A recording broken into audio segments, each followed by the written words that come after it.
Good morning, Ms. Putri. I am Ivy Khan from Taylor's Law School. This video seeks to critically evaluate whether the requirement for formality detracts the autonomy of the landowner in dealing with his or her property.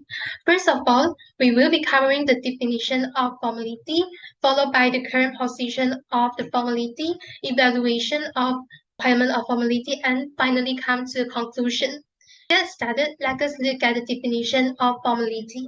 Legally speaking, a formality refers to putting matters of substances in specified manners, intending to create specific legal effect. There are many statutory formalities regarding the land law. In contrast to contract law, the formalities are not discussed in detail because there are only a few significant formalities. Despite the fact that there are other rules that are capable of being titled as formalities, Section 52 of the Law of Property Act 1925 lists some of the requirements that are readily recognized as formalities that fall under proposed interpretation of it. Significant role of the formalities can be easily seen when there are at least two formality requirements. They must be fulfilled at its most basic, including a written contract of sale that is signed by both parties, as well as a deed of conveyance, in order to enable the transaction of a freehold property by way of sale.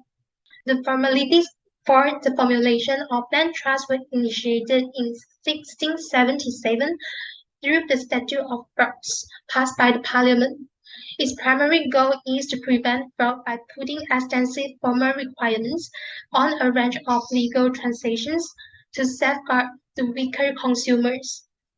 Currently, the majority of the common law countries have accepted this criterion, and Section 53, Subsection 1 of the Law of Property Act 1925 still applies in England.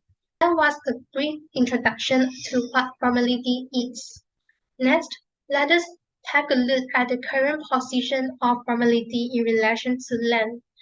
The requirement for formality enables the determination of the nature of the estate. As demonstrated in Section 1 of the Law of Property Act 1925, the leases can be classified into two forms which are legal or equitable. The assignment must be unconditional and with the specific written notification provided before any actions based on the assignment. The parties are always required to follow all the relevant formalities. A case in point is Allied Carbeck's Group and Stephen Grant McFarlane and others, 2002. It is clearly shown that all the set of rights and the defenses that were available against the assigner remains in effect for the person accepting the assignment. On the contrary, the rights which are granted later will be ignored. The requirement for formality that will make a lease legal is that after the Law of Property Act 1925 has been established, in order for a lease to be legal, it generally requires the deed for an unregistered land, shown in Section 52, Subsection 1, Law of Property Act 1925, as well as registration of a registered land for leases that of more than 7 years, which is stated under Section 27, Subsection 2 of the Land Registration Act 2002.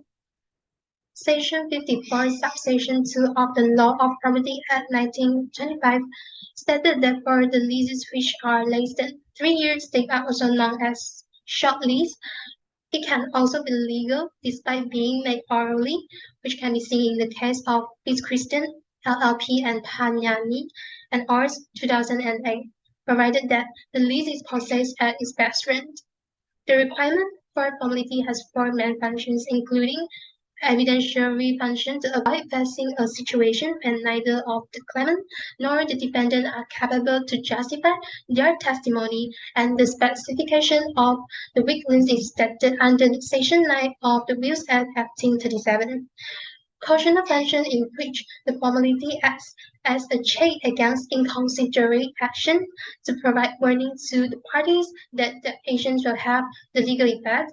Channeling function where it serves as a proof that the deed is signed, rather than a constraint and protective function where the parties are intended to create legal effect. Moving on to the next part, I am going to discuss whether the requirement for formality detracts the autonomy of the landowner in dealing with his or her property. To begin, the requirement of formality detracts the autonomy of the landowner in dealing with his or her property to an extent because the behavior of the landowner is restricted by the statute such as the landowner is unable to compare his or her proprietary interest to anyone as he or she wishes.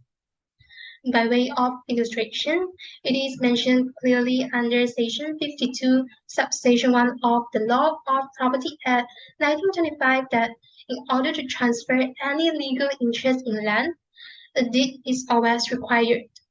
A case in point is HSBC Trust Court UK and Queen 2007, where it was stated that if there is no mention that the document is a deed, it is insufficient for the document to be witnessed during signing to be considered as a deed. Hence, in this case, since the terminology used in the document did not indicate clearly whether the document was a deed, it resulted in the court decision that the claimant did not hold a deed and could not therefore acquire the freehold despite the fact that there were many formality requirements that had been fulfilled.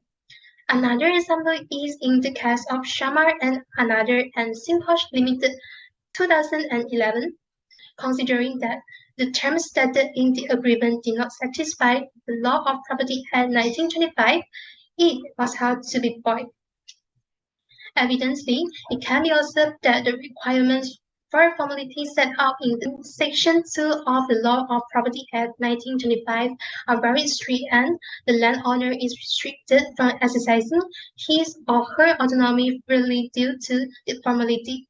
By this, some may argue that the requirement for formality does not detract the autonomy of the landowner in dealing with his or her property because it provides certainty to the landowners in such a manner that they will be able to grasp a comprehensive understanding of their rights to use and enjoy the land as well as their freedom to dispose of it by will. Since land is not only an abstraction, where people carrying out their daily activities and make their living without the formalities and the certainty provided by them, the lawyers will be out of hand when the clients asking them what they can do or what are their rights to use and enjoy the land and what they can do to remove the occupiers on the land. Lord Walker has stated that there is a need for the court discretion to have a statutory purpose be necessary and reviewable to be in accordance with the principle of rule of law. For example, the certainty provided by the requirement for formality is that every transaction performed by the landowner will have the legal effect. However, with the requirement for formality, it affects the application of other concepts such as requirements of the express annexation, despite the fact that the requirements of the express annexation are reasonable as well as practical. Theoretically, because of the difficulty in achieving the complicated formality. However, the requirement for formality detracts the autonomy of the landowner in dealing with his or her property because the requirement for formality which aim to protect the landowners will be worded by the doctrine of promissory estoppel. Promissory estoppel is a set of rules that may be used to determine whether a landowner has granted another person certain rights or benefits related to the land. It acts to combat unfairness resulting from one of the parties making a decision based on the promise made by the other one, in which state the promise should not be enforced by law. Nonetheless, this doctrine should not be viewed as a universal remedy that can cure the flow of property rights. This is demonstrated in the case of Prudential Assurance and Waterloo Real Estate Incorporate 1998 because by doing this, it will certainly undermine the requirement for formality and hence, this remedy should only be exercised when the situation is very extreme. Therefore, it is clearly seen that the autonomy of the landowner is detracted by the requirement for formality because the doctrine of promissory estoppel has caused the uncertainties as a result of his high flexibility.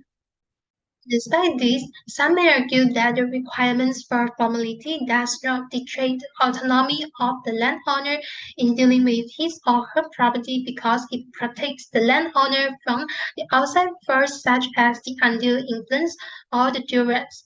The requirement for formality makes it harder to pressurize someone into the transaction by making it more difficult to enter into the transaction. This is done through the participation of a neutral third party as the witness when signing the document, where if there is any influence, he will have a greater possibility of being exposed.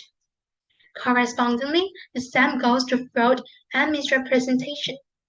Through this, the lawyers will be able to discern any irregularity. Evidence such as the formal recourse will be useful for the others, such as the third parties, to investigate on the landowner's existing property rights or the persisting right. With this, the landowner will benefit from the increased market value. Furthermore, the requirement for formality does detract autonomy of the landowner in dealing with his or her property because landowners will face the situation where they have to bear with the non-compliance where this flaw lies in the definition of the formality as formality is something added to the fundamental legal requirements in respect to specific transaction which acts as an obstacle for the landowners to overcome if they are to enter into the transaction. For instance, the cost of consulting a legal advisor will increase in the situations where there is a delay in getting a witness or the extra fee charged by the land registry for a transaction registration are the additional problems that the landowners might meet if they overcome the obstacle. Hence, it is arguable that only the lawyers will however benefit from the requirements for formality since they get to be paid a higher fee for doing much work. As a result, the court procedures become lengthy and yet costly. Despite this, it is undeniably that the requirement for formality acts in defining the boundary between negotiations and the signing of the contract as the landowner would surely know that the cost is not going to be cheap as a result of the social value as well as its financial value. In conclusion, it can be seen that the requirement for formality does detract autonomy of the landowner in dealing with his or her property. However, the long-term effect of the formality should be taken into consideration, in which the landowner will definitely benefit from it since it is undeniably that the requirement for formality helps to promote clarity, protect landowners' right in land transaction, and also develop consistency and predictability in land law rules. As the document signed by the parties has legal effect, this enables the parties to enter it to make decisions carefully to prevent themselves from regrets later.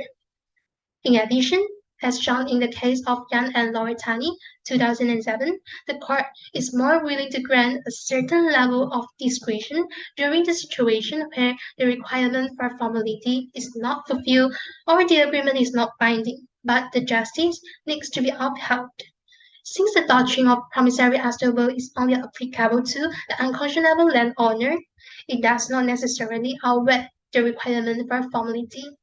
Hence, it is clearly shown that the court is trying its best to strike a balance between the freedom provided to the landowner in dealing with his or her property as what is intended to and the protection given to the tenants. Therefore, it is to affirm again the requirement for formality does not defeat the landowner autonomy, but on the other hand protects his or her right. That brings us to the end of the video. I hope you enjoyed the video and thank you for listening.